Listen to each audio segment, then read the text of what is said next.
Bonjour à toutes et à tous. Il y a un célèbre schéma qui revient souvent dans mes cours, et là je voulais l'expliciter et puis vous donner l'occasion aussi de l'utiliser. Vous savez, quand j'explique souvent dans le cours que la personne, elle est faite comme des poupées russes, les poupées qui s'emboîtent les unes dans les autres. D'ailleurs, sur le fond de l'image, vous allez voir apparaître le schéma en couleur, ça va faciliter l'illustration. Mais la poupée la plus profonde, c'est la neshama, c'est l'âme. Au-dessus, il y a le nefesh, le psychique, le jeu, le moi, le lève, comme vous voulez, comme on peut l'appeler comme ça. Ensuite, il y a le corps, d'accord ? Et ensuite, il y a le vécu. Maintenant, le vécu, c'est le rapport qu'on entretient avec la réalité, avec les limites, avec le temps, avec le regard de l'autre, avec les obligations, avec l'argent, d'accord ? Maintenant, la Torah nous explique très bien que chacun d'entre nous a une neshama unique. Ensuite de ça, il y a le nefesh, le psychique, le moi, le jeu, qui est en fait le système d'utilisation. Alors, pour vous donner une image qui va plus vite, c'est un peu comme à l'ordinateur. Dans un ordinateur, vous avez le DOS. Le DOS, ça correspond à la neshama de l'ordinateur. Ensuite, vous avez le Windows. Le Windows, c'est le système d'exploitation qui permet d'utiliser le DOS. Et ça correspond au psychique. Ensuite, vous avez le corps, qui correspond à la tour de l'ordinateur, avec toute la carte mère, et avec la mémoire, et avec le processeur. Et ça, c'est le corps de l'homme. Et ensuite, vous avez le vécu. Le vécu, c'est quoi ? C'est tous les périphériques qui permettent d'avoir un lien avec l'extérieur. Le modem, l'imprimante, tout ce qui passe à l'extérieur. Donc maintenant, chacun d'entre nous a une âme unique, un psychique unique qui est adapté à son âme, un physique unique qui est adapté à son psychique, puisque l'Agmara a dit que Shem chez partout fait Shonot, car d'Artem Shonot, de la manière que les visages sont différents, les esprits sont différents. Ça veut dire que chacun d'entre nous, en fait, il a un esprit, c'est-à-dire une faculté à réfléchir, une sensibilité, une capacité imaginative, une gestion de ses émotions qui est propre à lui.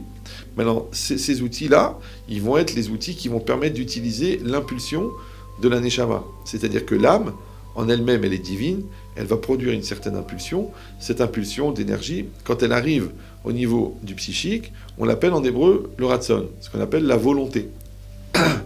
Maintenant, il faut bien faire la différence. C'est que la nature de cette énergie, elle est divine, mais l'utilisation de cette énergie, elle est humaine.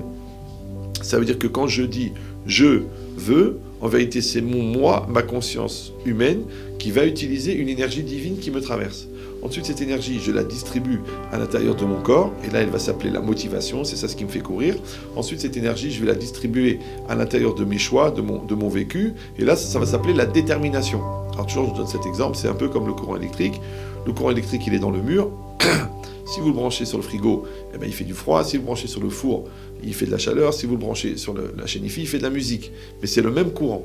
Donc de la même manière, le jeu, le moi, c'est lui qui va récupérer cette énergie de l'âme, qu'on appelle la vie, et qui en tant que volonté, et qui va la brancher ensuite sur le corps pour être la motivation, et sur le vécu pour être la détermination. Qu'est-ce qui va se passer maintenant ? Cette énergie, elle va aller à l'extérieur. Et elle va être prise en charge par le moi extérieur. Vous avez compris, il y a le moi intérieur et le moi extérieur. Alors le moi intérieur, c'est le potentiel. Le moi extérieur, c'est le moi réalisé. Alors vous savez très bien que tout mon livre, le premier livre, il a été écrit sur la base d'une seule phrase du Maharal de Prague qui dit « Kol hachaim zelatset min hakoach el hapoal » toute la vie, c'est passer du potentiel au réel. Maintenant, j'ai un double projet. Un projet de fabriquer mon intériorité, ce qu'on appelle le lève, et que mon intériorité, mon cœur, soit complet, pas le cœur en tant que sentiment, mais le cœur en tant que centre de la personne, comme le cœur du fruit, ou le cœur de la ville, ou le cœur du sujet, ou le cœur du problème. Vous avez compris que c'est un point virtuel qui est à l'intérieur de moi. Et ça, c'est le lève. Et après, il y a le maasé, c'est-à-dire l'action, qui, elle, est à l'extérieur. Donc j'ai le moi qui veut à l'intérieur, et le moi qui agit à l'extérieur. Donc quand moi, je fais à l'extérieur ce que je veut à l'intérieur, il y a ce qu'on appelle une espèce de linéarité existentielle que j'ai accompagné mon jeu vers l'extérieur. C'est pour ça qu'on dit en français « je me réalise ». Mais pourquoi on dit « je me réalise » ? Je devrais dire « je réalise ». En vérité, c'est que le jeu extérieur, il va utiliser le « me » intérieur pour se réaliser.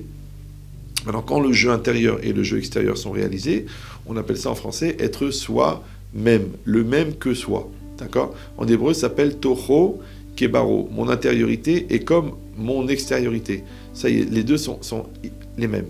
Maintenant, ça a l'air un petit peu complexe, mais prenez le temps d'y réfléchir et vous allez vous rendre compte qu'en fin de compte, tous les problèmes qu'on a dans la vie viennent de ça. Pourquoi ? Parce que si on dit que, en fin de compte, mon psychique, mon physique et mon vécu sont les relais de cette énergie, donc Si moi, j'ai pas construit mon psychique, si j'ai pas confiance en moi, si je me respecte pas, si je suis pas clair, si j'ai des peurs, j'ai des stress, j'ai des névroses, d'accord? Donc l'énergie, elle va pas passer dans le psychique. Si elle traverse le psychique, mais qu'elle arrive dans le corps, mais dans le corps, j'ai un problème avec la matérialité, j'ai un problème avec la bouffe, j'ai un problème avec la sexualité, j'ai un problème avec la maladie. Donc automatiquement, mon énergie ne peut pas traverser mon corps, parce que le relais n'est pas établi. Et ensuite, de la même manière dans le vécu, si j'ai un problème avec le regard de l'autre, avec les limites, avec l'argent, avec les nerfs, avec le temps, avec le stress, avec les obligations, donc là aussi, mon énergie n'arrive pas. Donc qu'est-ce qui va se passer? Il va y avoir une déperdition énorme d'énergie entre mon potentiel et ma réalité. C'est pour ça que je dis que je n'arrive pas à me réaliser. Or, toute cette notion-là de passage du potentiel au réel, qui est définie comme le Maharal en tant que la vie, et qui est bien développée dans les premiers chapitres du livre « La vie, une invitation à être », en fait, elle se résume en un mot, dans la pensée occidentale, elle s'appelle « exister ». Parce que exister, c'est quoi? Extérieur, ister, être. Exister, c'est être à l'extérieur. Maintenant, quand moi, je vais accompagner cette énergie de l'intérieur vers l'extérieur, je vais exister. Maintenant, si j'arrive pas à exister, qu'est-ce qui va se passer? Je vais inister. Bon, je sais que c'est un mot qui n'existe pas dans le dictionnaire, d'accord? Mais in, ça veut dire intérieur, ister, être. Donc, je vais être à l'intérieur. Comme je vais être à l'intérieur sans me réaliser, donc au bout d'un moment, il va y avoir une espèce de contradiction ou de paradoxe ou de distance ou de différence entre mon être intérieur et mon être extérieur. Ça veut dire que moi, je vais avoir un corps de 25 ans, mais je vais avoir une maturité de 15 ans. Alors comment c'est possible d'avoir 10 ans de différence entre mon âge psychique et mon âge physique? Parce qu'en fin de compte, je n'ai pas fait les exercices que la vie me proposait pour grandir. De la même manière que je passe de classe tous les ans, parce que je fais les exercices. Et bien la vie, elle me propose des épreuves. Le programme, c'est la Torah. Quand je mets en application, je travaille sur les épreuves, je grandis. Plus je vais grandir, plus je vais être fort. C'est pour ça que c'est marqué Ezeu Gibor, Akovesh et Titzro.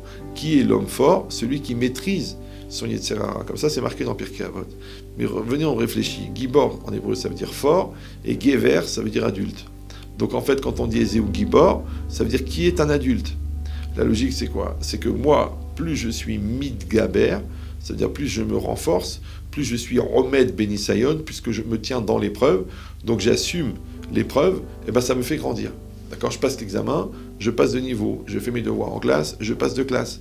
Et c'est pareil, je construis mon couple il devient plus mature, je m'occupe de mes enfants, je deviens plus papa. Donc ça veut dire quoi? Ça veut dire qu'au fur et à mesure que je vais passer par les différentes étapes de mon évolution, je vais être de plus en plus moi et de plus en plus moi-même.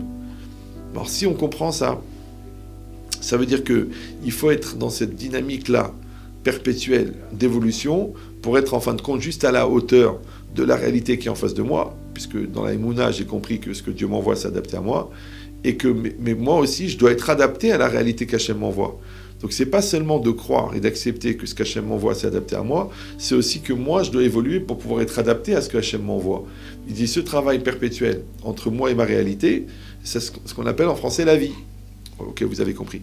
Alors maintenant, tous les programmes et tous les cours et tous les livres, en fin de compte, c'est fait pour accompagner la personne dans cette démarche-là. Et c'est ça le projet. Quand on le fait de cette manière-là, déjà on comprend ce qui nous arrive, d'accord? Parce qu'on dit, ah bah maintenant j'ai compris pourquoi je suis éprouvé sur ça, je suis éprouvé sur ça, je suis éprouvé sur ça. Pourquoi? Parce que ça met juste en relief les choses que je n'ai pas acquises, les choses que je n'ai pas travaillées. Puisqu'en fin de compte, la réalité, elle n'est que la projection de ce que je suis dans les plus et dans les moins. D'accord? Parce que si j'ai des moins, eh ben, je les vois dans ma réalité. Si j'ai des plus, je les vois dans ma réalité. Quand je vois mes compétences, je vois les acquis que j'ai. Et quand je vois les situations où je suis perdu, je vois les moins. Maintenant, l'idée, c'est d'accompagner la personne dans ce travail. C'est pour ça que on donne les cours, c'est pour ça qu'il y a les conférences, c'est pour ça qu'il y a l'accompagnement. Et c'est pour ça qu'on a mis au point toutes ces méthodes-là, auxquelles vous avez accès maintenant sur Internet, comme des méthodes de travail, en fin de compte des méthodes de devenir. Oui. Si on a l'intelligence de les utiliser de manière adéquate, alors automatiquement ça atteint des résultats. Pourquoi? Parce que je ne connais pas d'autres moyens. Bon, je sais qu'il y a des ségoulottes, il y a des manières de faire, on peut se rentrer au mikvé, on peut manger une mezouza, on peut faire un tagine de tefillin, mais je ne suis pas dans cette approche. Dans l'approche du travail sur soi, c'est-à-dire le travail des midot, la construction du couple, l'éducation des enfants, c'est un travail. Pourquoi? Parce que le travail, il génère le résultat. Le résultat, il nourrit ma joie, et ma joie, elle me donne encore la force de faire du travail. Donc en fin de compte, c'est un cycle. C'est ça le vrai mouvement perpétuel que recherchent les scientifiques depuis des milliers d'années. C'est-à-dire d'être dans un cycle que j'ai un projet, je me donne les moyens, j'obtiens un résultat. Le fait d'obtenir un résultat, ça me donne envie d'avoir un autre projet pour lequel je trouve les moyens, et les moyens, ils me donnent un résultat. Et ça ne s'arrête jamais. Maintenant, ce qu'il faut juste arriver à comprendre, que le but, c'est pas la productivité, de produire tel produit ou de développer tel immeuble. En vérité, le vrai produit de l'homme, c'est lui-même. Parce que ce que je vais présenter à Hachem à 120 ans, c'est ce que je suis devenu. D'accord ? Mes enfants, ils vont ressembler à ce que je suis vraiment. D'accord ? Dans mon couple, on va percevoir ma vraie facette. Donc, en fin de compte, toute l'idée, c'est de se donner les moyens de devenir soi-même. Si on le fait avec intelligence, avec finesse, alors on comprend, en fin de compte, que ça s'appelle vraiment Etz Chaim, un arbre de vie, et que la définition de la vie, finalement, ça va être cette réalisation, et qu'en fin de compte, en se réalisant, puisque je réalise l'énergie que j'ai en moi, et que cette énergie vient de mon âme, donc en même temps que moi-même je me réalise, en même temps je réalise Hachem dans le monde, ce qu'on appelle vulgairement le Kiddush Hachem. Chazak ou Baruch.